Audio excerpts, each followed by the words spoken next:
She was just an ordinary girl, excited for her first flight, until everything took a shocking turn. Kicked off the plane, for reasons no one could justify, her quiet tears sparked an uproar. But what happened next? A viral video, a courtroom showdown, and an unforgettable fight for justice that changed everything. What led to this unbelievable journey? Stay tuned to uncover the truth behind this heart-pounding story. The airport buzzed with life, a cacophony of rolling suitcases, boarding announcements, and eager travelers rushing to their gates. In the middle of the bustling terminal, 9-year-old Amara Lane stood clutching her small purple backpack, her curly hair tied neatly with a yellow ribbon. Beside her, Aunt Vivian knelt to double-check the travel documents, her calm demeanor a steady anchor in the chaos. "Are you ready for this, sweetheart?" Aunt Vivian asked, glancing up with a reassuring smile. Amara nodded, though her hands tightened around the straps of her backpack. "I think so. It's just, I've never flown before." Vivian reached out and placed a comforting hand on Amara's shoulder. "First flights are always a little nerve-wracking, but just think of it as a big adventure. By the time we land, you'll be with your dad." Amara's eyes lit up at the thought of her father, whom she hadn't seen in over a year. He had moved across the country after her parents' divorce, and this trip felt like a chance to reconnect, a small piece of normalcy in her otherwise upside-down world. As they navigated through the terminal, Amara noticed the stares. Some were fleeting, polite glances, but others lingered a little too long. She tugged at her aunt's sleeve. "Aunt Vivian, why are people looking at us?" Vivian hesitated, her expression softening. "Sometimes people stare when they see something unfamiliar, honey. But don't worry about them. We belong here as much as anyone else." Amara nodded, though the knot in her stomach didn't loosen. She couldn't shake the feeling of being out of place in the sea of polished travelers, men in crisp suits, women in tailored dresses, and children dressed like catalog models. Her own clothes were simple, a well-loved yellow sundress and white sneakers, comfortable but far from fancy. When they arrived at the gate, Amara's excitement began to bubble beneath her nervousness. She pressed her face to the window, watching the planes taxi along the runway.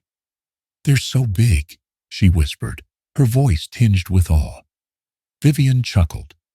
"Wait until we're in the air. Everything looks so small from up there." A voice crackled over the intercom. "Flight 237 to Denver is now boarding Group C." "That's us," Vivian said, taking Amara's hand. Together they joined the line of passengers moving toward the gate. Amara's heart raced as they handed their tickets to the agent and walked down the jet bridge, each step bringing her closer to the unknown. Stepping onto the plane, Amara's wide eyes took in the rows of seats and the hum of activity as passengers settled in. A flight attendant with a name tag that read Stephanie Ward greeted them with a tight-lipped smile. Her gaze lingered a second too long on Vivian and Amara, flickering over their casual attire. "Welcome aboard," Stephanie said, her tone polite but lacking warmth. "Thank you," Vivian replied, steering Amara down the aisle toward their seats. They found their row near the back of the plane, and Vivian gestured to the window seat. "Here you go, Amara, the best seat in the house." Amara climbed in, her small hands gripping the armrests as she took in the view from the tiny oval window. "Look, Aunt Vivian, you can see all the planes," she exclaimed, her earlier unease momentarily forgotten. Vivian smiled and began stowing their belongings, sliding Amara's backpack under the seat in front of her. In the aisle seat, an elderly woman with kind eyes and a floral scarf settled in, offering Amara a warm smile. "Is this your first flight, dear?" the woman asked. Amara nodded shyly. "Yes, ma'am." "Well, you're in for a treat," the woman said. "Flying is magical, especially for a young lady like you." As the plane began to fill, Stephanie moved through the cabin, checking seatbelts and overhead bins. Her eyes kept drifting back to Amara and Vivian. She noted Vivian's wrinkled cardigan and the scuffed backpack under the seat. Stephanie pursed her lips, muttering under her breath, "Probably on buddy passes." Her assumptions planted a seed of unwarranted suspicion. She decided to keep a close eye on them. Amara's excitement grew as the engines roared to life. She gripped Vivian's hand as the plane taxied down the runway, her heart pounding with a mix of fear and wonder. When the plane lifted off, she gasped, her eyes glued to the shrinking ground below. "It's like we're flying over a toy city," Vivian chuckled.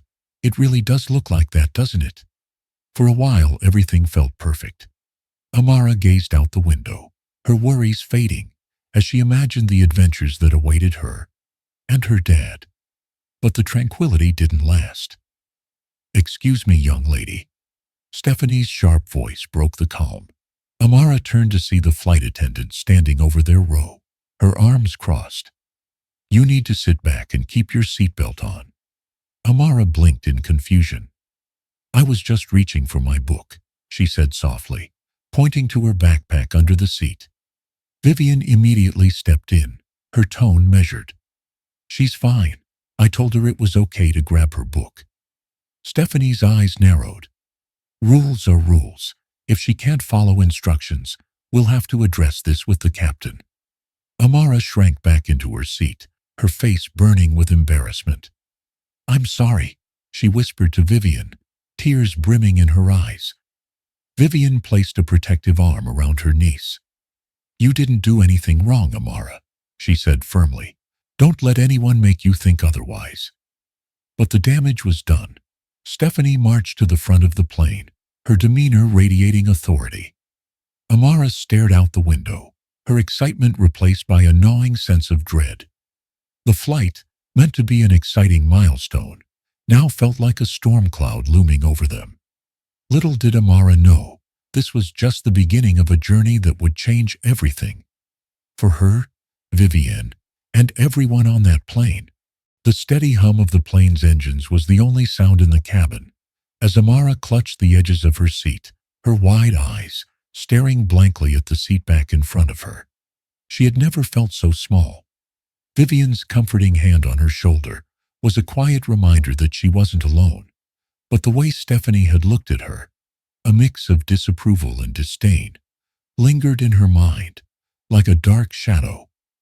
"I didn't mean to do anything wrong, Aunt Vivian," Amara whispered, her voice quivering with guilt. Vivian leaned closer, her tone firm yet soft. "Amara, listen to me. You didn't do a single thing wrong. Sometimes people don't act the way they should. That's not your fault." Amara nodded, though her small hands were still clenched tightly in her lap. She couldn't shake the feeling that somehow, in some way, she had messed up. Her aunt's words were kind, but they couldn't erase the sting of being singled out. Across the aisle, the elderly woman with the floral scarf leaned over. "That flight attendant had no right to speak to her like that," she said in a low voice, casting a disapproving glance toward the front of the cabin where Stephanie had disappeared. Vivian offered a grateful smile. "Thank you. It's comforting to know someone else noticed." The woman nodded. "Trust me, dear. I'll be keeping an eye on her too." Meanwhile, Stephanie stood at the front of the plane, her arms folded as she spoke in hushed tones to another flight attendant. Her voice carried just enough for snippets to reach the passengers seated nearby. Words like disruptive and inexperienced travelers hung in the air like sour notes. Amara didn't hear the words, but she could feel their weight. She shifted in her seat, trying to make herself invisible. Vivian, however, caught every word. Her jaw tightened, but she remained calm. This wasn't the first time she'd encountered someone making baseless assumptions. She knew better than to let them rattle her. At least that's what she told herself. As the flight continued, Amara found moments of distraction in the view outside the window. The clouds below looked like endless fields of cotton, and she imagined bouncing on them like a trampoline. It was a fleeting moment of joy that was quickly interrupted by Stephanie's return. "Is everything okay here?" Stephanie asked, her words sharp, despite the forced smile on her face. Vivian's response was measured, her tone calm, but firm. "We're fine, thank you." Stephanie's eyes flicked to Amara, narrowing slightly before she moved on to the next row. Amara felt the sting of the flight attendant's gaze, like a slap, and she turned back to the window, hoping the clouds would shield her from the heavy feeling in her chest. Vivian leaned in closer, her voice low and soothing. "She's wrong, Amara. Don't let her looks or words make you feel otherwise." "I'm trying," Amara whispered, blinking back tears. "But she keeps looking at me like I don't belong here." Vivian's heart ached for her niece. She had prepared Amara for the excitement of her first flight, but not for this. How could she have known? Taking a deep breath, she resolved to stay vigilant. Amara needed to know she was loved, protected, and valued, no matter what. As the plane settled into its cruising altitude, the cabin lights dimmed, and the passengers around them began to relax. Some read books, others scrolled on their phones, and a few dozed off. Amara's seatmate, the elderly woman, introduced herself as Mrs. Callahan and pulled out a knitting project from her bag. "Knitting helps me relax," Mrs. Callahan said, with a warm smile. "Would you like to try, Amara?" Amara hesitated but nodded. Mrs. Callahan handed her a pair of soft, brightly colored knitting needles. With gentle guidance, she showed Amara how to loop the yarn, her patient encouragement slowly chipping away at the tension in the girl's shoulders. "You're a natural," Mrs. Callahan said, after a few minutes, admiring Amara's careful stitches. Amara beamed, her earlier discomfort briefly forgotten. "Thank you," she said, feeling a small flicker of confidence return. The moment of peace was shattered when Stephanie reappeared, her expression colder than before. "Excuse me," she said, her eyes fixed on Vivian. "I need to speak with you privately." Vivian's brows knitted together. "About what?" Stephanie's gaze darted to Amara, then back to Vivian. "Just come with me." Amara's heart sank. "Aunt Vivian." Vivian squeezed her niece's hand before standing. "It's okay, sweetheart. Stay with Mrs. Callahan. I'll be right back." Mrs. Callahan placed a reassuring hand on Amara's shoulder. "Don't you worry, dear. Your aunt will handle this." Amara watched anxiously as Vivian followed Stephanie to the galley. Their hushed conversation was just out of earshot, but Amara could see her aunt's shoulders tense. Stephanie's gestures grew more animated, her tone curt, while Vivian maintained her composure, her responses measured and calm. When Vivian returned, she sat down with a sigh, her jaw tight. "It's nothing to worry about," she said, but her tone betrayed a hint of frustration. "What did she say?" Amara asked, her voice small. "Nothing important," Vivian replied. "Just some misunderstandings. Everything's fine." But Amara could tell it wasn't fine. Not really. Stephanie's presence lingered like a storm cloud, her scrutinizing gaze cutting through every moment of calm. Amara wanted to enjoy the flight, to revel in the excitement of her first big adventure. But it felt like every time she tried, Stephanie was there to remind her that she didn't quite fit in. The tension reached a breaking point when Amara leaned over to pick up a napkin she'd dropped.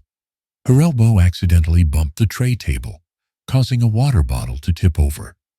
The sound was barely noticeable over the hum of the engines, but Stephanie appeared instantly, her face tight with disapproval.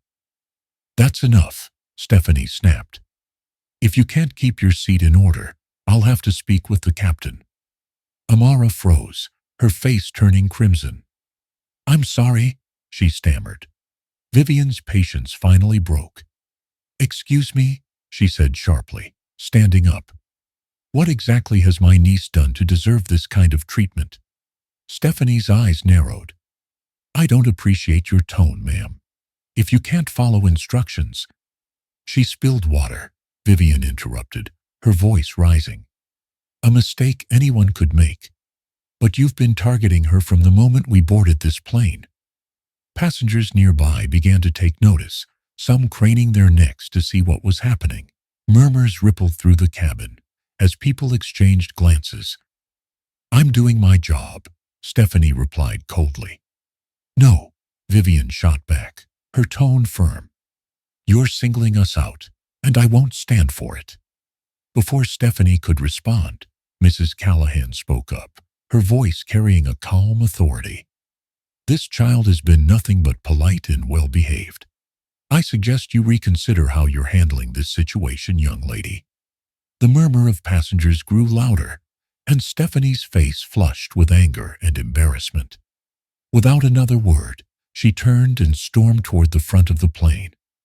Amara looked up at Vivian, her eyes wide with both fear and gratitude. Aunt Vivian, are we going to be okay? Vivian knelt beside her, cupping her cheek. Yes, Amara, we're going to be okay. No matter what happens, I'm here for you. But as Vivian sat back in her seat, her heart remained heavy. She could feel the eyes of other passengers on them, some sympathetic, others indifferent. And in the front of the plane, she caught a glimpse of Stephanie whispering to another flight attendant, her expression unreadable. The cabin settled into an uneasy silence, but for Amara and Vivian, the tension lingered like an unwelcome guest. Amara sat quietly, her small fingers twisting the hem of her sweater as she stared at the seat back in front of her. Vivian noticed her niece's trembling hands and leaned closer. Amara, she said gently, her voice soothing. You're so brave. Don't let this get to you, okay? Amara nodded, but her wide, teary eyes betrayed her uncertainty. Vivian sighed, her heart heavy. How had something as simple as a plane ride turned into such a battle for dignity? Stephanie's footsteps echoed faintly as she made her way down the aisle, her heels clicking sharply against the floor. Vivian's gaze followed her with wary anticipation, but Stephanie avoided eye contact.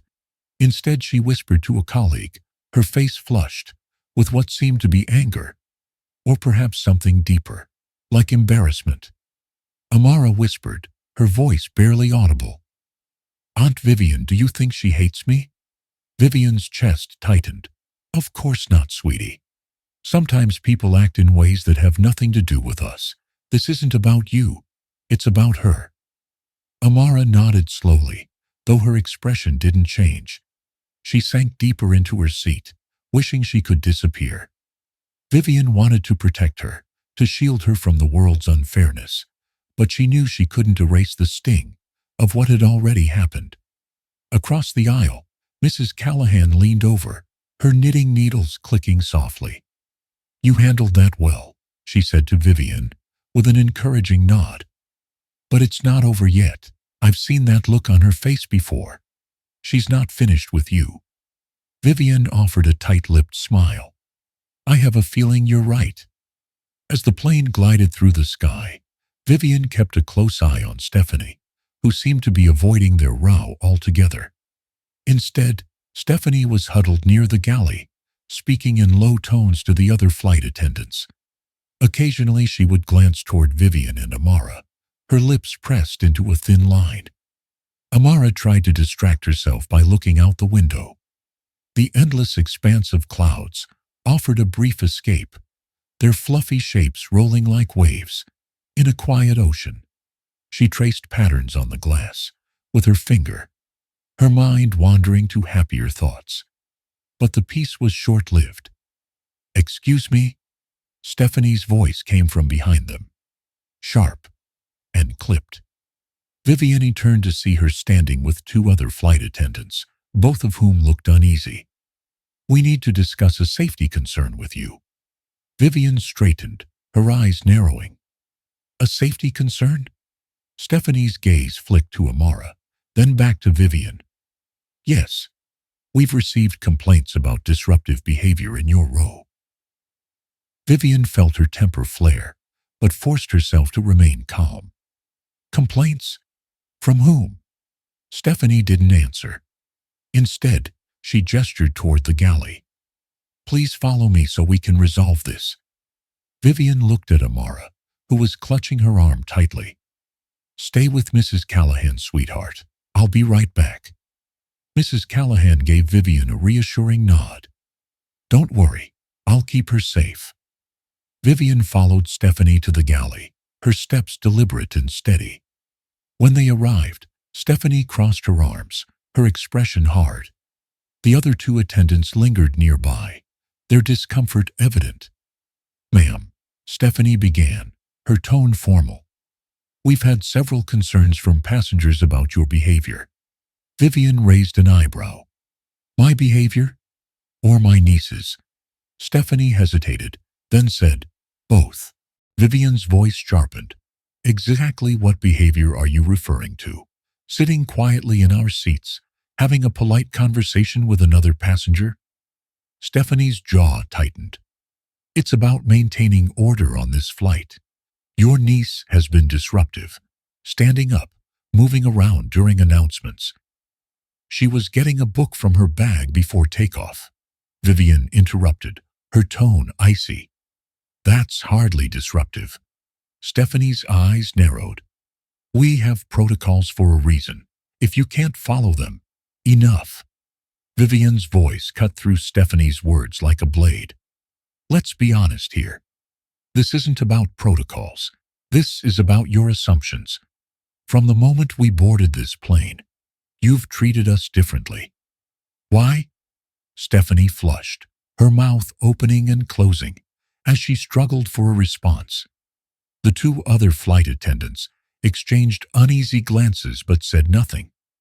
Vivian took a step closer, her voice low but firm. "Let me be clear. My niece and I have done nothing to warrant this treatment. If you continue to single us out, I will have no choice but to report your behavior to the airline." Stephanie's face hardened, but she said nothing. After a tense moment, she turned and walked away, leaving Vivian standing in the galley. The other flight attendants avoided her gaze as they hurried back to their duties. When Vivian returned to her seat, Amara looked up at her with wide, questioning eyes. "What happened, Aunt Vivian?" Vivian forced a smile, though her heart was still racing. "Nothing we can't handle, sweetie. Let's just focus on getting to where we need to go." Amara nodded, but the weight of the situation hung heavy in the air. Vivian could feel the stares of other passengers, some curious, others judgmental. Mrs. Callahan patted Amara's hand gently, her kind smile a small comfort. "You're doing great, dear," she said softly. "Don't let anyone make you feel otherwise." The flight continued, but the unease never left. Every time Stephanie passed their row, Amara tensed, and Vivian's jaw tightened. The flight attendants offered drinks and snacks to other passengers but seemed to avoid Vivian and Amara entirely. Mrs. Callahan muttered under her breath, her disapproval clear. Near the end of the flight, Vivian noticed Stephanie speaking with a man in a suit, likely the lead attendant. He glanced toward their row, his expression serious, and nodded as Stephanie spoke. Vivian's stomach churned. Whatever they were planning, it couldn't be good. Amara leaned closer to her aunt, her voice trembling. "Aunt Vivian, are we going to be in trouble?" Vivian wrapped an arm around her niece, her tone steady. "No, Amara, we haven't done anything wrong. Remember that." The plane began its descent, and the cabin filled with the usual flurry of activity. Passengers gathered their belongings, and flight attendants walked the aisles, ensuring everything was secure. Stephanie lingered at the front of the plane, her gaze fixed on Vivian and Amara, as if waiting for something. When the plane finally landed, Vivian felt a wave of relief. She wanted nothing more than to get off the plane and put the entire experience behind them. But as they stood to gather their things, Stephanie appeared once again, blocking their path. "Please remain seated," she said coldly. "Security will be escorting you off the plane." Amara's eyes widened in fear, and she clutched Vivian's arm. "Security?" she whispered. "Why?" Vivian's voice was calm, but her eyes burned with anger. What exactly are we being accused of? Stephanie's lips pressed into a thin line, disturbing the peace and failing to comply with crew instructions. Several passengers gasped, and murmurs rippled through the cabin. Mrs. Callahan stood abruptly, her knitting bag forgotten. "That's nonsense," she exclaimed. "I've been sitting with them this entire flight, and they've done nothing wrong." Stephanie ignored her, signaling to two security officers who had just boarded the plane. "Please escort these passengers off the aircraft," she said. The officers approached, their expressions neutral but firm. "Ma'am, please come with us," one of them said. Amara's small frame shook as tears welled in her eyes. "Aunt Vivian, what's happening?" Vivian knelt down, holding Amara close.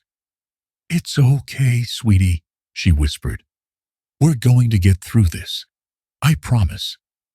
As they were led down the aisle, the other passengers watched in stunned silence. Some whispered among themselves, while others looked away, uncomfortable with the unfolding scene. Mrs. Callahan called out, her voice quivering with anger. "This is wrong, and you know it." Vivian held her head high, her grip on Amara firm. She refused to let the humiliation of the moment define them. But as they stepped off the plane, she couldn't ignore the sinking feeling in her chest. The airport terminal was a blur of movement and noise as Vivian and Amara were escorted by two security officers to a quiet holding area near the gates. Amara clung to her aunt's hand, her small fingers trembling against Vivian's. Despite Vivian's composed demeanor, she could feel her niece's fear radiating through the connection. "Please, have a seat," one of the officers said, gesturing toward two plastic chairs in a corner. The officer's tone was calm but impersonal, as though this was just another routine day. Amara hesitated, her wide eyes darting around the room. "Aunt Vivian, why are they doing this?" she whispered. Vivian knelt to Amara's level, brushing a tear from the girl's cheek. "Because some people make mistakes when they judge others," she said softly. "But we're going to show them the truth. You didn't do anything wrong." Amara nodded, though her lips trembled as she tried to be brave. Vivian stood, her shoulders squared as she turned to face the officers. "What exactly are we being detained for?" she asked, her voice steady but edged with authority. The taller officer cleared his throat. "Ma'am, there have been reports of disruptive behavior during the flight." "Reports?" Vivian repeated, crossing her arms. "And these reports are based on?" The officer hesitated, exchanging a glance with his partner. "A flight attendant expressed concerns about your compliance with crew instructions." Vivian's jaw tightened.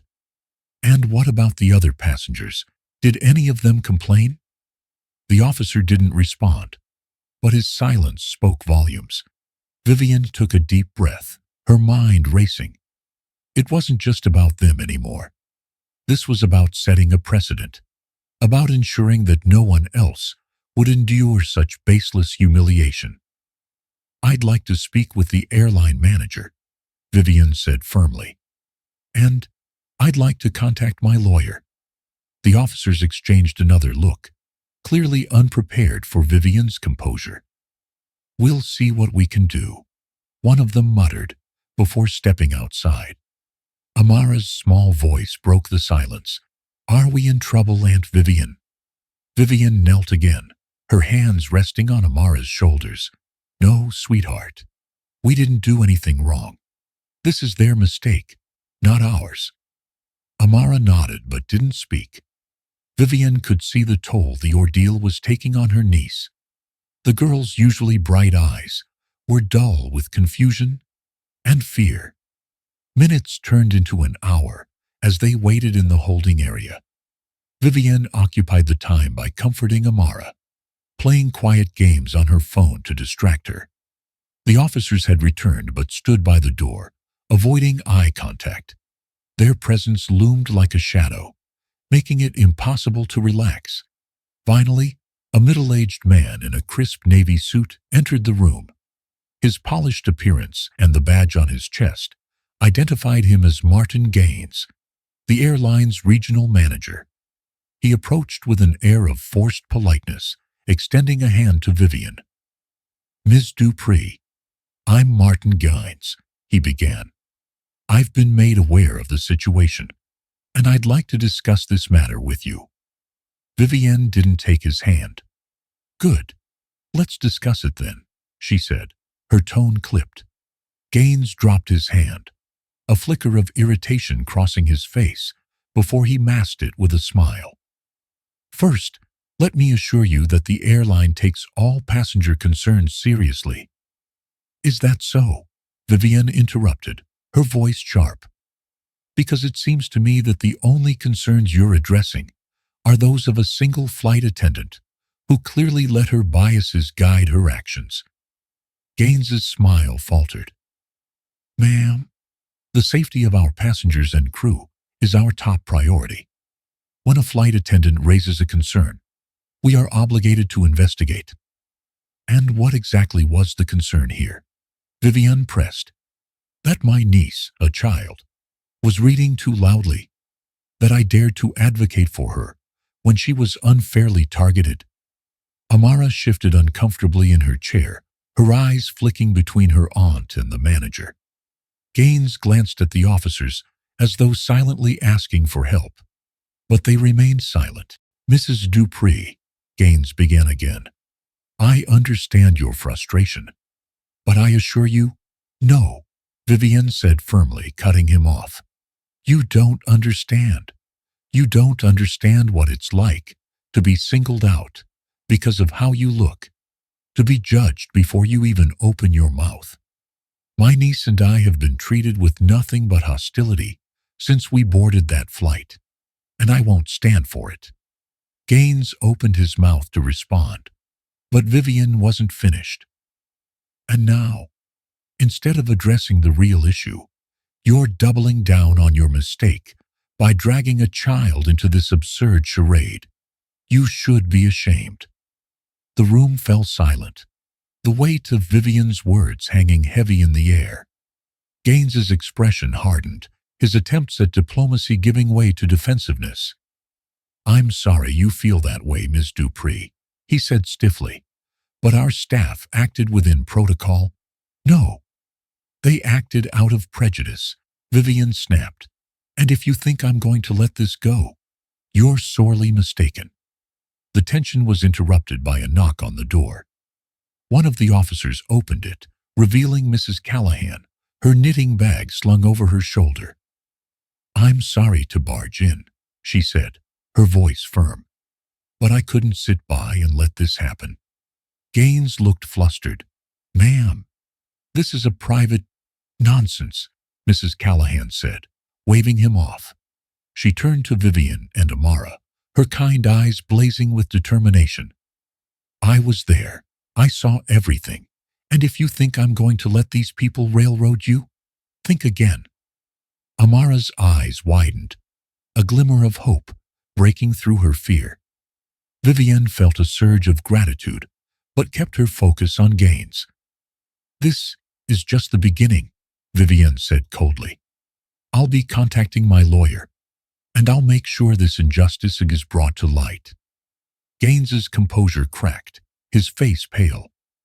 "Ms. Dupree, let's not escalate this unnecessarily.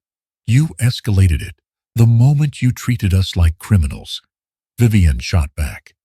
"Now, either you release us immediately, or I'll make sure the world knows exactly how your airline operates." The room fell into a tense silence. Gaines glanced at Mrs. Callahan, then back at Vivienne. Finally, he nodded curtly. "You're free to go," he said, "but I strongly advise you to reconsider pursuing this matter further." Vivienne stood, taking Amara's hand. "Oh, don't worry," she said, her voice icy. "I've already made my decision." As they left the holding area, Amara clung to Vivienne, her small body trembling. "Aunt Vivian," she whispered, "are we really going to fight them?" Vivian looked down at her niece, her eyes fierce but kind. "Yes, Amara," she said firmly, "because what they did was wrong. And if we don't fight back, they'll keep doing it to others." Amara nodded, her fear giving way to a small spark of resolve. She didn't fully understand what lay ahead, but she trusted her aunt. Together, they would face whatever came next. The ride home from the airport was quieter than Vivian had anticipated. Amara sat in the back seat, her head resting against the window, her eyes distant. Vivian glanced at her niece in the rearview mirror, her heart heavy, with both anger and determination. What happened today was more than an inconvenience. It was an injustice, and it wouldn't go unanswered. As soon as they reached home, Vivian helped Amara out of the car. "How about some hot cocoa?" she asked gently. Amara nodded, managing a faint smile. "With marshmallows?" "Of course," Vivian said, ruffling her niece's curls. While the cocoa heated on the stove, Vivian's mind raced. She knew she needed to act quickly. This wasn't just about her and Amara anymore. This was about standing up for every person who had ever been judged unfairly. She resolved to reach out to her network as soon as Amara was settled. Once Amara was sipping her cocoa on the couch, wrapped in a blanket, Vivian pulled out her laptop. Her fingers hovered over the keyboard for a moment before she opened her email. Drafting a message to her friend and attorney, Simone Brooks, she detailed the events of the day with a steady hand, her anger sharpening her focus. At that moment, Vivian's phone buzzed on the table. Picking it up, she saw a notification from a social media platform. The message read, "Have you seen this? Absolutely shocking." Curious, Vivian opened the link. Her breath caught, though, as she recognized the shaky video footage. It was of her and Amara being escorted off the plane.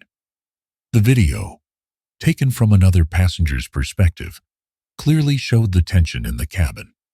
It captured Stephanie's raised voice, Amara's frightened expression, and Vivian's calm yet firm attempts to advocate for her niece. The caption above the video read, "This is what discrimination looks like in 2024. A little girl kicked off a plane for doing nothing wrong. Justice for Amara." Vivian's pulse quickened. The video already had thousands of views and was rapidly gaining traction. Comments flooded in beneath the post, a mix of outrage and disbelief. How could anyone treat a child like this? This flight attendant needs to be held accountable. We've got your back, Vivian and Amara. Vivian's phone buzzed again. This time, it was a call from Simone. "I just saw the video," Simone said, her voice a mix of urgency and support. "Vivian, this could be bigger than just a complaint. This could be a movement."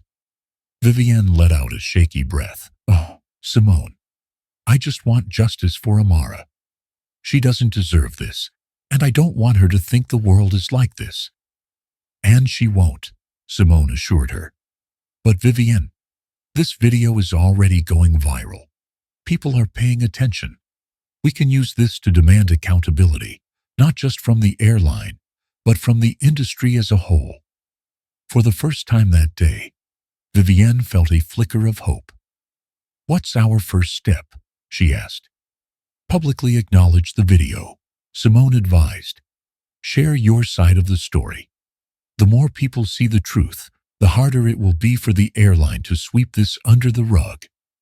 Vivienne hung up and returned to her laptop.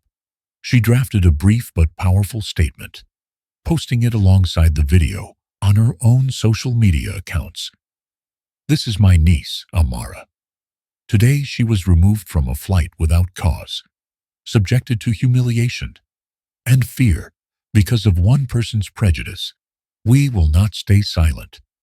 Justice for Amara." Within hours, Vivian's post was shared thousands of times. People began tagging news outlets, calling for coverage. Celebrities chimed in, lending their voices to the growing outcry. Amara's name became a trending topic overnight. Despite the whirlwind online, Vivian stayed grounded. She spent the evening with Amara, reading her favorite books and watching light-hearted movies. She wanted to shield her niece from the chaos as much as possible, but she knew she couldn't protect her forever. The world was watching, and they needed to be ready. The next morning, Vivian woke to find her phone flooded with notifications. News anchors and journalists were requesting interviews. Hashtags like number justice for Amara and number end discrimination now were trending across platforms.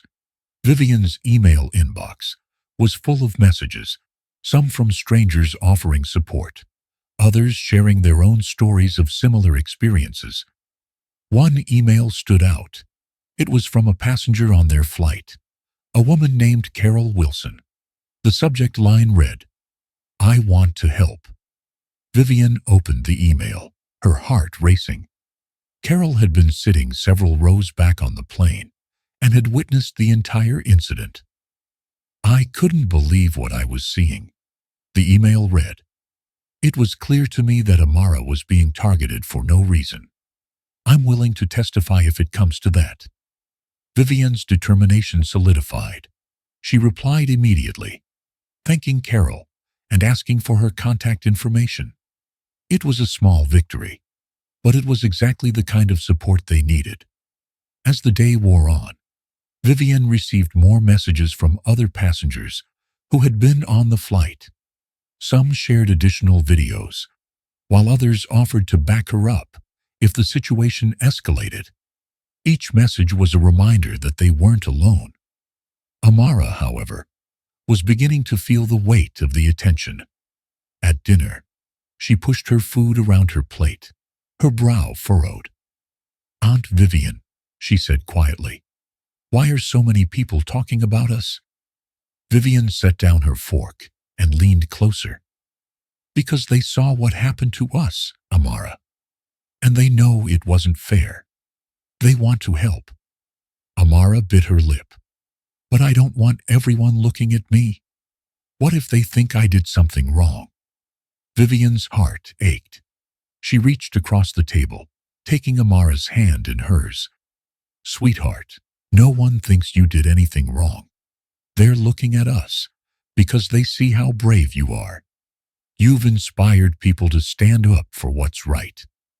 Amara nodded slowly, though uncertainty lingered in her eyes.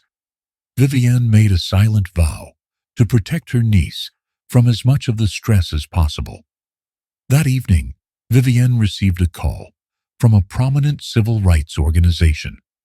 They had seen the video and wanted to offer their resources to support her case.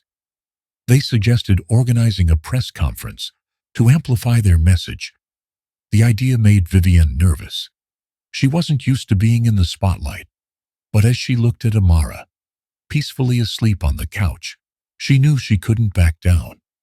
The next day, Vivian and Simone stood before a crowd of reporters. Cameras flashed as Vivian took a deep breath and stepped up to the microphone. "What happened to my niece, Amara, is unacceptable," she began, her voice steady. "She was targeted not because of her actions, but because of prejudice. This isn't just about one flight or one airline.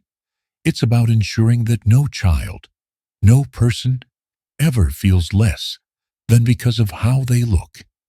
The room was silent as Vivian continued. "Still, we're here to demand accountability, not just for Amara, but for every person who has faced similar treatment. This ends now." As Vivian finished, a wave of applause rippled through the room. Reporters shouted questions, but Vivian remained composed, answering each one with poise. She wasn't just speaking for Amara. She was speaking for everyone who had ever been silenced. Back at home that evening, Vivian sat with Amara, scrolling through the messages of support flooding their inbox. Amara smiled as she read some of the kind words. "Do you think we'll really make a difference?" she asked softly. Vivian hugged her niece close. "I know we will, sweetheart. Because when people come together for what's right, change is unstoppable."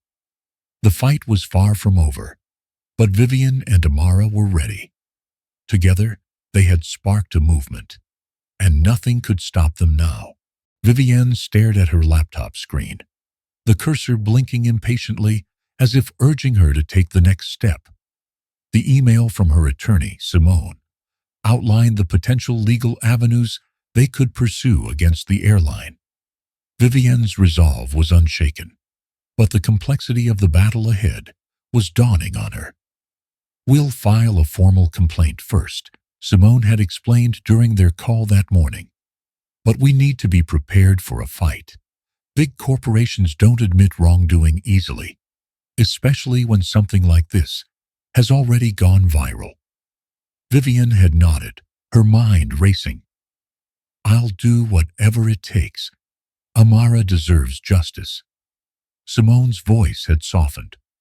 "And you'll get it. But you need to prepare for a long road. The airline will likely try to discredit you. Or worse, make you feel like giving up." As the words replayed in her mind, Vivian glanced over at Amara, who was curled up on the couch with her sketchbook. Despite the turmoil of the past few days, the little girl had found a moment of peace. Her colored pencils were scattered around her, and she was intently focused on drawing what appeared to be a superhero. A small figure with curly hair and a confident stance. "What's that, sweetie?" Vivian asked, moving to sit beside her. Amara looked up with a shy smile. "It's someone who stands up for people when no one else will," she said. "Like you." Vivian felt her throat tighten. "Oh, Amara, you're the brave one here." Amara shrugged, her eyes dropping back to her drawing. "I just want people to be nice." Vivian kissed the top of her niece's head, her determination hardening. Amara's innocence and hope were all the motivation she needed to see this through. The following week was a whirlwind. Simone filed the initial complaint with the airline, detailing the discriminatory actions of the flight attendant and the emotional trauma inflicted on Amara. The filing was picked up by every major news outlet, further amplifying the already growing public outrage. As expected, the airline issued a carefully worded statement. "We are aware of the incident involving Ms. Williams and her niece and are conducting a thorough investigation. We are committed to treating all passengers with respect and ensuring that our staff adheres to the highest standards of professionalism." It was a classic non-apology, and Vivian wasn't having it. "That's just corporate talk, for we hope this goes away," Simone said when they discussed the statement. "It's time to turn up the pressure."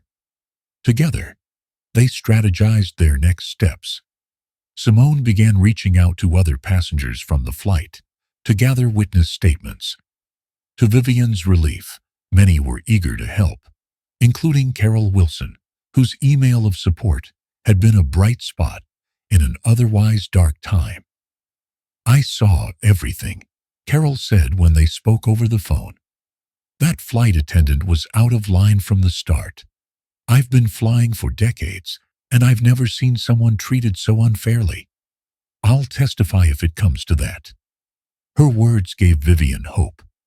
If they could present a united front, with witnesses willing to corroborate their story, the airline would have a harder time dismissing their claims. Meanwhile, the viral video continued to dominate social media. Each day brought new headlines, commentary from civil rights advocates, and statements of support from high-profile figures. Amara's name had become synonymous with the fight for equality, and while Vivian was grateful for the support, she worried about the toll it might take on her niece. At school, Amara faced a mix of curiosity and admiration. Some classmates approached her with kind words, telling her how brave she was. But others whispered behind her back, their words stinging even though she couldn't always hear them clearly. Why does everyone have to talk about me? Amara asked one evening, her voice tinged with frustration. I didn't want this to happen. Vivian knelt beside her, holding her hands gently. I know, sweetheart, and I'm so sorry you're going through this. But sometimes, when something unfair happens, it's a chance to make things better, not just for us, but for everyone. Amara nodded reluctantly. Do you think it'll really make a difference? I know it will, Vivian said firmly, because you're already making a difference just by being yourself. As the legal process unfolded, the airline's true strategy began to reveal itself. They hired a high-powered legal team and started planting stories in the media, suggesting that Vivian was overreacting and implying that she was seeking attention. Classic smear campaign, Simone said with a grimace as they reviewed the articles. They're trying to shift the focus onto you instead of the discrimination. Vivian felt her blood boil. Let them try. I have nothing to hide. The turning point came when Simone received a startling piece of information. The flight attendant in question, Stephanie, had a history of complaints lodged against her. Previous passengers had accused her of rude and discriminatory behavior, but none of those incidents had been made public. Until now. We'll need to tread carefully, Simone warned. If we use this, it has to be about the pattern of behavior, not just her. Vivian agreed. This was never just about her. It's about the whole system that allows this kind of behavior to go unchecked. The first court hearing was scheduled for mid-November, and the media frenzy reached new heights as the date approached. Vivian and Amara prepared themselves as best they could, knowing they'd be stepping into an unfamiliar and intimidating world. On the day of the hearing, the courtroom was packed. Journalists filled the gallery, their cameras flashing, as Vivian and Amara walked in hand. Vivian felt her heart pounding, but she kept her head high, her focus unwavering. Simone presented their case with precision and passion, laying out the details of what had happened and the impact it had on Amara.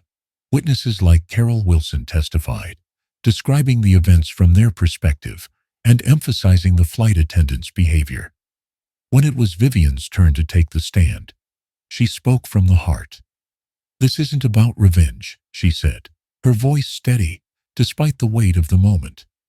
It's about making sure no one else, especially no child, ever has to feel the way Amara did that day. This is about fairness, dignity, and respect. The airline's lawyers tried to deflect, arguing that the incident had been a misunderstanding. But the viral video, combined with the testimonies of passengers, made their defense seem flimsy at best. By the end of the day, Vivian felt a glimmer of hope. While the case was far from over, they had taken a significant step forward. Back at home that evening, Vivian and Amara sat on the couch, watching a news segment about the hearing.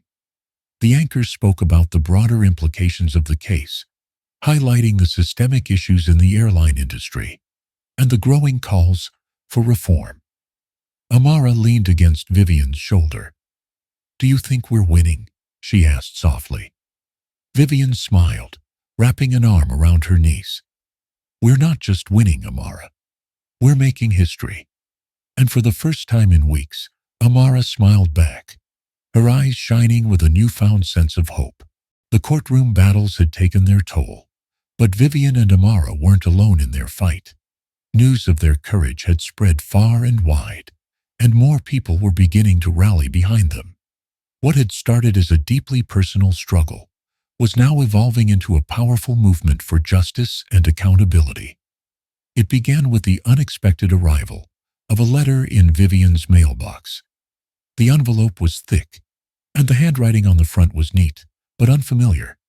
Inside, she found a heartfelt note, written on expensive stationery. Dear Miss Williams, I watched the news about your niece, Amara, and what happened to her. As a grandmother and frequent traveler, I was appalled by how you were treated. Please know that there are people like me who stand with you. Enclosed is a small contribution to help with your legal fees. Keep fighting. The letter was signed by a woman named Eleanor Duval, and attached was a personal check for $1,000. Vivian's hands trembled as she read the letter again. She had been so focused on the battle ahead that she hadn't paused to consider how many people might genuinely care about their story. "Amara, come here," she called, her voice soft but urgent. Amara trotted over, curiosity written all over her face. "What's up, Aunt Vivian?" Vivian handed her the letter. Amara read it carefully, her eyes widening as she processed the words. "Wow," she whispered. "She doesn't even know us, and she wants to help." Vivian nodded, blinking back tears. "There are good people in this world, Amara, and they're starting to see that what happened to us wasn't just about one flight. It's about something much bigger." As the days went on, more letters arrived. Some contained donations, others heartfelt messages of encouragement. One particularly moving note came from a teacher who shared how Amara's bravery had inspired her students to have open discussions about racial bias and fairness. Even more powerful was the growing number of people coming forward to share their own experiences. A young black woman who had been asked to remove her headscarf during a flight. A single father who had been humiliated in front of his children because he couldn't afford priority seating. Their stories poured in, creating a tapestry of shared pain and resilience. Vivian and Amara read the messages together every night, and each one strengthened their resolve. "We have to keep going," Amara said one evening, her voice small but steady. "Not just for us, but for all these people too." The movement gained further momentum when a prominent civil rights organization, the Freedom for All Initiative, publicly announced their support for Vivian and Amara's case. The group, known for taking on high-profile discrimination cases, offered to assist with additional legal resources and amplify their message. "This is a game changer," Simone said during their next strategy meeting. "The airline won't be able to ignore the weight of public opinion now." Vivian was cautiously optimistic. "We've come so far, but I know they'll fight harder than ever. We need to be ready for anything." Simone nodded. "We will be. And with more witnesses coming forward, our case is getting stronger by the day." One of those witnesses was a young man named Alex, who had been seated a few rows behind Vivian and Amara on the flight. He had initially stayed silent, unsure of whether his voice would matter. But after seeing the video go viral and hearing Vivian speak so passionately, he couldn't stay silent any longer. "I've never seen anything so blatantly unfair," Alex said when he met with Vivian and Simone to give his testimony. "The way the flight attendant singled you out, it was obvious she had already made up her mind about you before you even said a word." His words brought a lump to Vivian's throat.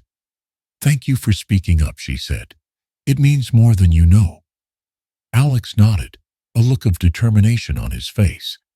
"People need to know this kind of thing happens, and they need to know it's not okay."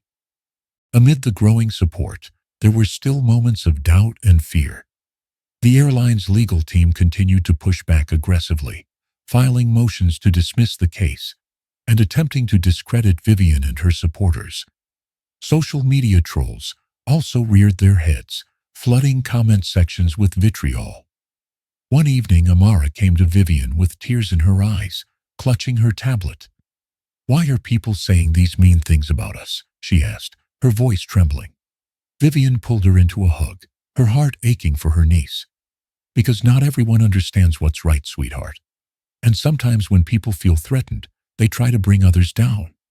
Amara sniffled, looking up at her aunt. "Does that mean we should stop?" "Absolutely not," Vivian said firmly. "It means we keep going. We're not just fighting for us. We're fighting for all the people who don't have a voice. And for every mean comment, there are hundreds of people standing with us." That reassurance was reinforced in a powerful way when Vivian and Amara were invited to speak at a community rally organized by the Freedom for All Initiative. Held in a bustling city park, the event drew hundreds of supporters, all eager to stand in solidarity with the Williams family. Vivian was nervous as she stepped onto the stage, the crowd's cheers washing over her.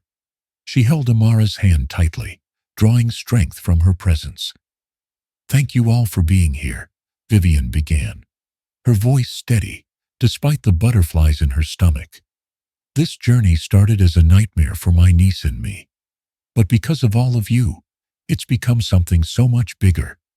A fight for fairness, dignity, and equality." The crowd erupted into applause, and Vivian paused to let the moment sink in. "This isn't just our story," she continued. "It's the story of countless people who have faced discrimination and injustice. And together, we're saying enough is enough." Amara, who had been quietly listening by her aunt's side, suddenly stepped forward. The microphone adjusted to her height, and she took a deep breath. "I was scared," she admitted, her voice small but clear. "But now, I'm not so scared anymore, because I know we're not alone." Her words brought the crowd to their feet, and Vivian felt tears prick her eyes. In that moment, she knew they were on the right path, no matter how hard it might get. As the rally came to a close, Vivian and Amara were swarmed by supporters, offering words of encouragement and thanks. Among them was Eleanor Duval, the woman who had sent the first letter. "I just had to meet you both in person," Eleanor said, her voice warm and kind. "You're making history." Vivian shook her hand, humbled by the older woman's gratitude. "We're just doing what we can." Eleanor smiled. "And what you're doing is more than enough." That night, as Vivian tucked Amara into bed, she reflected on how far they had come. The road ahead was still uncertain, but the strength they had gained from their allies gave her hope. "We're going to win this, aren't we?" Amara asked sleepily, her eyes heavy with exhaustion. Vivian kissed her forehead, her voice filled with quiet confidence. "Yes, sweetie, we are." The day of the trial finally arrived, bringing a mix of nerves and determination for Vivian and Amara. The courthouse was surrounded by reporters, supporters, and even detractors, their signs and voices creating a cacophony of emotions. Vivian gripped Amara's hand tightly as they stepped out of the car. Amara, dressed in a navy blue dress her aunt had carefully chosen, looked at the sea of faces and swallowed hard. "Do we have to talk to them, Aunt Vivian?" she asked, her voice barely above a whisper. Vivian crouched down to meet her niece's eyes. "No, sweetheart, we just need to stay focused. Today is about telling the truth and making sure everyone hears our side of the story. You've been so brave. Just a little more, okay?" Amara nodded, squeezing her aunt's hand for reassurance. Together they walked through the throng, ignoring the flashes of cameras and the shouted questions. Once inside the courthouse, they were greeted by Simone, who was already deep in conversation with the legal team. The courtroom was packed, with every seat occupied, and a line of people waiting outside. The tension in the air was palpable as the judge entered, calling the court to order. Vivienne took a deep breath, straightened her blazer, and prepared for the battle ahead. The airline's lead attorney, a polished man with a sharp suit and a sharper tongue, began with opening remarks designed to undermine Vivienne and Amara's credibility. He framed the incident as a misunderstanding, an overreaction to a routine enforcement of airline protocol. His tone was calm but condescending, and Vivienne felt her jaw tighten as she listened. When it was Simone's turn, she stood confidently, her voice clear and firm. "Ladies and gentlemen of the jury, this case is not about a misunderstanding. It's about discrimination. A young girl being treated unfairly based solely on how she looked, and an airline's failure to uphold basic principles of dignity and respect." Her words sent a ripple through the courtroom. Amara watched her intently, drawing strength from the lawyer's resolve. The first day of testimony began, with the airline's employees, including Stephanie, the flight attendant at the center of the controversy. Stephanie's demeanor was defensive, her answers clipped, as Simone pressed her with pointed questions. "Miss Carter," Simone began, holding up a copy of the incident report. "You stated that Amara was disruptive and uncooperative. Could you clarify what specific actions led you to that conclusion?" Stephanie hesitated, her gaze flickering to the airline's legal team. She got up without permission during boarding. "And did she disrupt other passengers, raise her voice, or refuse instructions?" Stephanie's face flushed. "No, but she looked like she was going to." Simone cut her off. "Looked like? Is that a standard airline protocol? To judge behavior based on assumptions?" The courtroom murmured, and the judge banged his gavel for silence. Stephanie shifted uncomfortably in her seat, her confidence visibly eroding. Next came the witnesses. Alex, the young man who had been seated a few rows behind Viviane and Amara, recounted what he had seen with calm conviction. "It was clear to me that Amara wasn't doing anything wrong," he said. The flight attendant's tone and attitude toward them seemed unwarranted. Eleanor Duval, the elderly woman who had written the first letter of support, took the stand as well. She described the moment Amara was singled out, her voice steady, but filled with emotion. "It broke my heart to see that little girl, so scared and confused. I knew something was terribly wrong." The most powerful testimony came from Amara herself. As she took the stand, the courtroom seemed to hold its breath. Vivian felt a lump rise in her throat as she watched her niece adjust the microphone, her small hands trembling slightly. Simone approached with a gentle smile. "Amara, can you tell us what happened that day?" Amara nodded, her voice quiet but steady. "I was excited to fly. It was my first time on a plane. I just wanted to get my book so I could read. But the lady told me to sit down. She said I was being bad." Simone knelt slightly to meet Amara's eye level. "And how did that make you feel?" Tears welled in Amara's eyes, but she didn't look away. "I felt like I did something wrong, even though I didn't. Like I wasn't supposed to be there." Her words hung in the air, and Vivian could see several jurors shift uncomfortably in their seats. Amara continued, her voice gaining strength. "It wasn't just about the book. It was the way she looked at us, like we didn't belong." Simone gave her a reassuring nod. "Thank you, Amara. That was very brave." The airline's defense team tried to dismiss the testimonies as anecdotal and lacking in evidence, but Simone was ready. She presented data showing a troubling pattern of racial bias in the airline's treatment of passengers over the years. Charts and statistics lined the courtroom walls, painting a damning picture of systemic issues. The final piece of evidence was the viral video. As it played on a large screen, the courtroom was silent, except for the sound of Stephanie's harsh words and Amara's quiet sobs. The images spoke louder than any argument, and Vivian noticed several jurors exchange uneasy glances. By the end of the week, the tide seemed to be turning in their favor.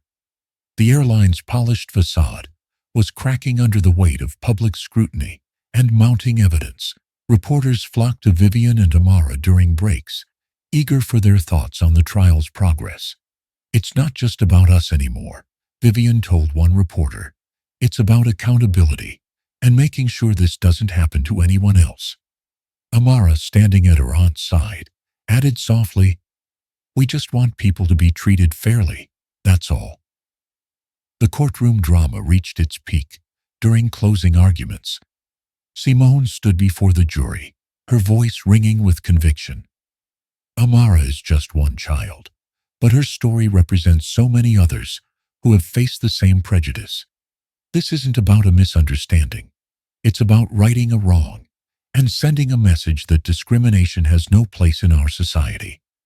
The airline's attorney, though skilled, struggled to counter the emotional weight of the evidence.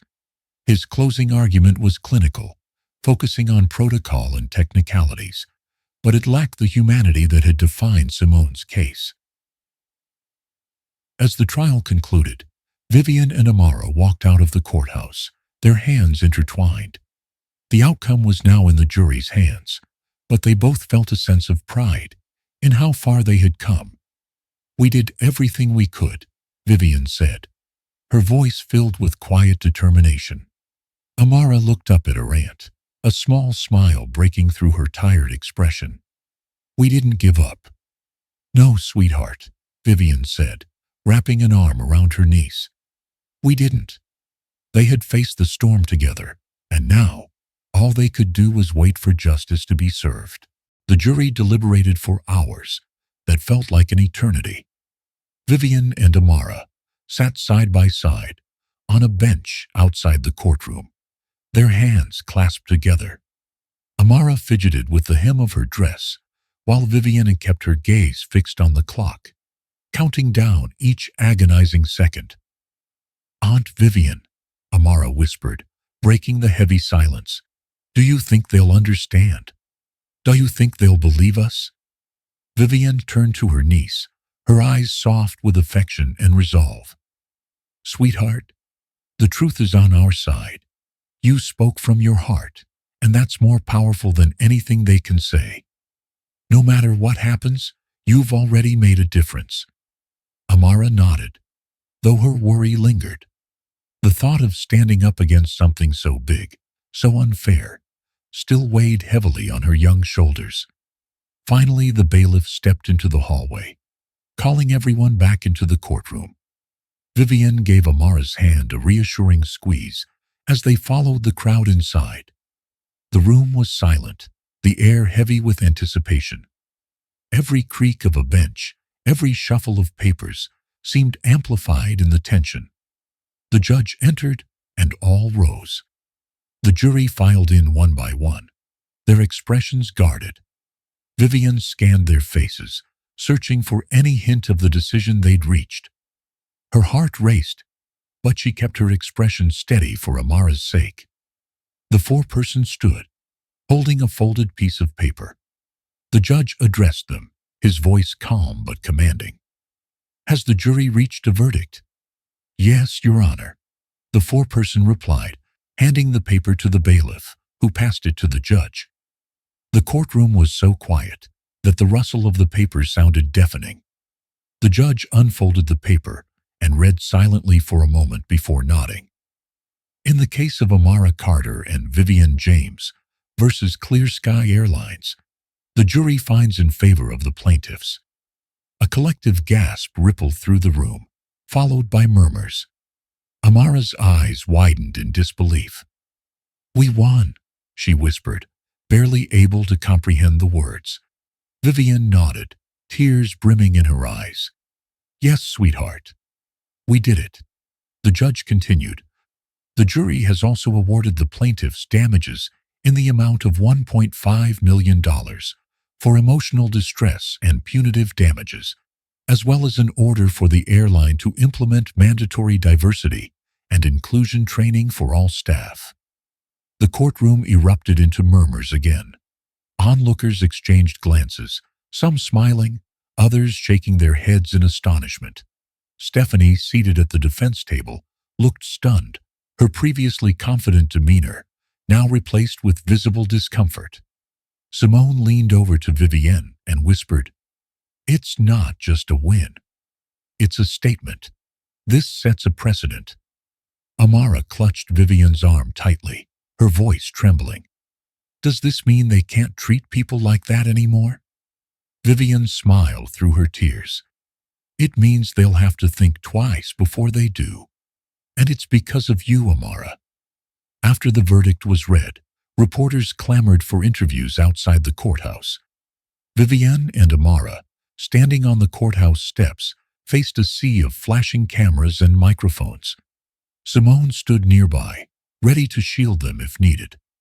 One reporter pushed forward, her microphone extended. "Vivian, how does it feel to have won such a landmark case?" Vivian took a deep breath, her voice steady despite the whirlwind of emotions. "This isn't just a win for us. It's a win for everyone who has ever faced discrimination or been judged unfairly. This verdict sends a message. No one is above accountability. Another reporter turned to Amara. Amara, what would you say to other kids who might face situations like yours? Amara hesitated for a moment, overwhelmed by the attention. But then she straightened her shoulders, her voice clear and sincere. I'd tell them to speak up, even if it's scary, because people will listen and things can change. Her words struck a chord, and the reporters nodded, scribbling notes furiously. In the following days, the victory sparked a nationwide conversation. News outlets across the country featured Amara's story, highlighting the bravery of a young girl and her determined aunt, who had taken on a powerful corporation and won. Social media exploded with support. Messages poured in from people of all ages, sharing their own experiences of discrimination and thanking Vivian and Amara for their courage. Hashtags like #Justice for Amara and #FlyFairAgain trended for days, amplifying the impact of the case. One day, as they sat at the kitchen table reviewing the influx of emails and letters, Amara looked up at Vivian. Do you think it's really going to change things? Vivian reached over, tucking a stray curl behind Amara's ear. I think it already has. And it's just the beginning. The airline, now under intense public scrutiny, scrambled to implement the changes mandated by the court. They announced a comprehensive training program focused on combating bias and fostering inclusivity. A scholarship fund was established in Amara's name, aimed at supporting underrepresented youth pursuing careers in aviation. For Vivienne, the fight was far from over. She received invitations to speak at conferences and advocacy events, sharing her insights on tackling systemic discrimination. Amara, though shy at first, gradually grew more comfortable using her voice to inspire others. A month after the verdict, Vivian and Amara were invited to a town hall meeting organized by a civil rights coalition. The room was packed with people eager to hear their story. As Vivian took the stage, she scanned the audience, her heart swelling with gratitude and determination. This case was never just about us, she began, her voice resonating through the room. It's about challenging a system that has allowed discrimination to persist for too long. And it's about empowering people to demand better for themselves and for future generations. Amara stepped up beside her, holding the microphone with both hands. I was scared to speak up at first, she admitted. But now I know that even one voice can make a difference. The room erupted into applause, the sound carrying a wave of hope and solidarity. Vivian placed a hand on Amara's shoulder, her pride evident. That night, as they returned home, Amara curled up on the couch with a book, her expression peaceful. Vivian watched her for a moment, before sitting down beside her. You know, Vivian said softly, I used to think it was my job to protect you from everything. But you've shown me how strong you are. You've taught me as much as I've taught you. Amara smiled, resting her head against her aunt's shoulder. We make a good team. Yes, we do, Vivian agreed, wrapping her arm around her niece. Together, they had faced the odds and come out stronger, their bond unshakable. And though their journey wasn't over, they knew they could handle whatever came next. Together, the sun streamed through the curtains of their cozy living room as Amara flipped through a stack of handwritten letters spread out on the coffee table. Each one was a message of gratitude from strangers across the country, teachers, parents, kids her age, and even airline staff, thanking her and Vivienne for standing up and making a difference. Dear Amara, she read aloud, her voice filled with wonder. Because of your courage, my son feels like he can be himself, without being afraid. You're an inspiration to us all. Vivian looked up from her laptop, where she was typing a reply to another invitation to speak at an equality conference.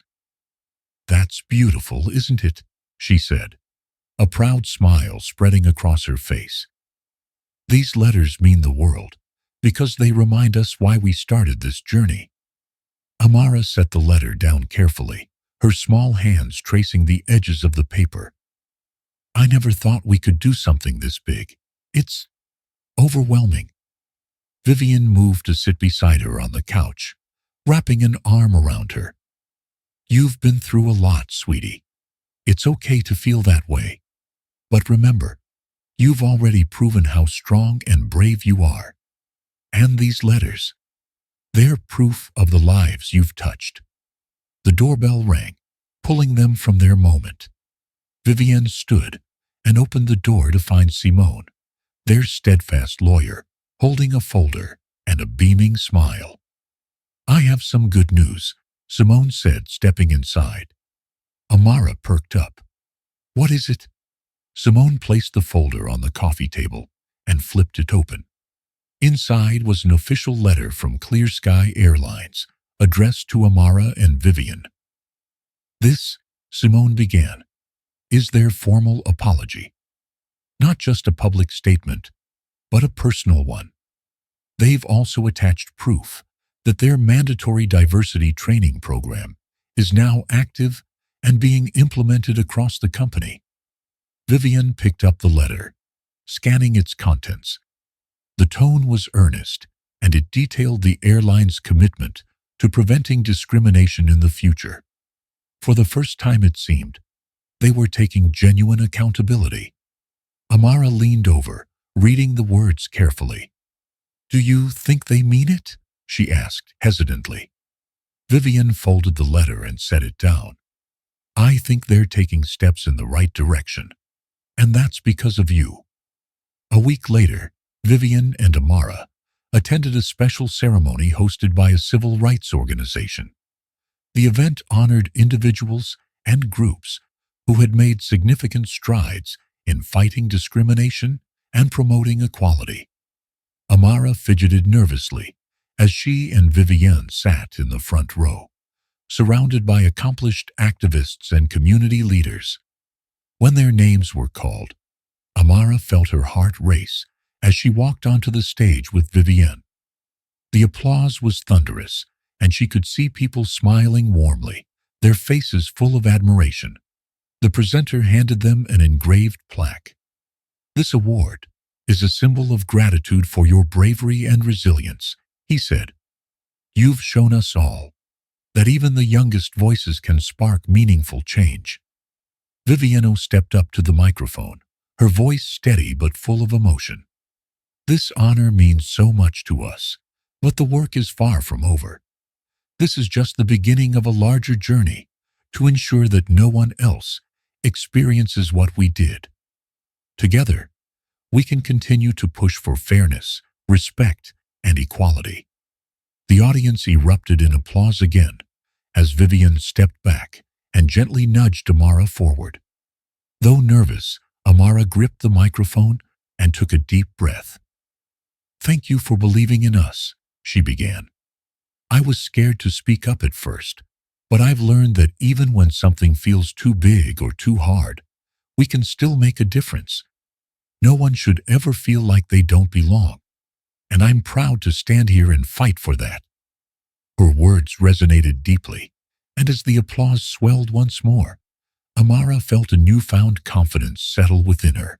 In the months that followed, life slowly returned to normal. Amara went back to school, where she was greeted like a hero by her classmates. At first, the attention made her uncomfortable, but as time passed, she began to see it as an opportunity to share what she had learned. During a history lesson on civil rights, her teacher asked if she would like to share her experience with the class. Amara hesitated, but then nodded. She stood at the front of the room, recounting the events of that fateful flight and the journey that followed. "It wasn't easy," she admitted, "but my aunt always told me that doing the right thing usually isn't. I just hope what we did helps make things better for everyone. Her classmates listened intently, some even wiping away tears. Afterward, several of them came up to thank her, and a few shared their own experiences with prejudice and bullying. Amara realized that her voice had given others the courage to speak up, and that was a powerful feeling. Meanwhile, Vivian continued her work as a civil rights advocate. She traveled to conferences, collaborated with other organizations, and even consulted with companies on how to create more inclusive environments. Her work was tireless, but every time she looked at Amara, she was reminded of why it was all worth it.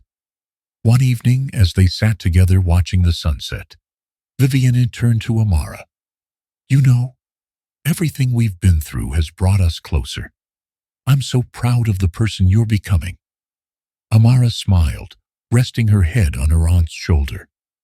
"I couldn't have done any of it without you." Vivian wrapped an arm around her niece. "And I couldn't have done it without you.